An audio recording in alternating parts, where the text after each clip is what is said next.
बातमी आहे महात्मा फुलेंच्या पुतळा विटंबनाची। तेलंगणा राज्यातील सांगारेड्डी जिल्ह्यामध्ये महात्मा फुलेंच्या पुतळ्याची विटंबना करण्यात आली होती आणि यावरूनच आता राज्यामध्ये संतापाची लाट उसळलेली सध्या पाहायला मिळते। या घटनेमुळे संपूर्ण देशातूनही संताप व्यक्त केला जातो। या प्रकरणी राज्याचे अन्न आणि नागरी पुरवठा मंत्री छगन भुजबळ यांनी थेट केंद्रीय गृहमंत्री अमित शहा यांना पत्र लिहून संबंधितांवर कारवाई करण्याची मागणी केली।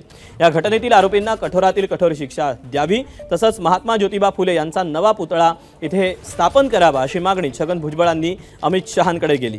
महात्मा फुले यांच्या पुतळ्यावर हल्ला म्हणजे सामाजिक समरसतेवरच घाला असल्याचं भुजबळ यांनी आपल्या पत्रातून म्हटलेलं आहे। भुजबळांसोबतच इतरही नेत्यांनी ट्विट करून या सगळ्याबाबत टीका केलेली आहे, संताप व्यक्त केलेला आहे।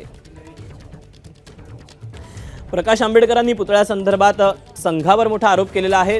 तेलंगणाच्या संगारेड्डी जिल्ह्यातील तेल्लापूर गावात ज्योतिबा फुलेंच्या पुतळ्याची विटंबना,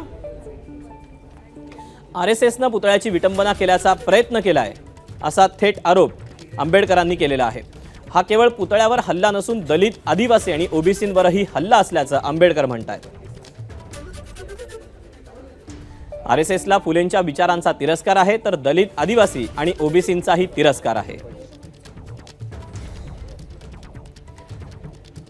काँग्रेस नेत्या यशोमती ठाकूर म्हणतायत, समतेची मानवतेची विचारधाराच भाजपला मान्य नाही। मनुवादी विचार बहुजनांच्या गुलामीचा विचार आहे। हाच विचार शिव, शाहू, फुले, आंबेडकर यांनी लाथाडला। बहुजनांना मुक्तीचा मार्ग दाखवला, म्हणून मनुवाद्यांना महापुरुषांचा प्रचंड द्वेष आहे असं यशोमती ठाकूर म्हणतात।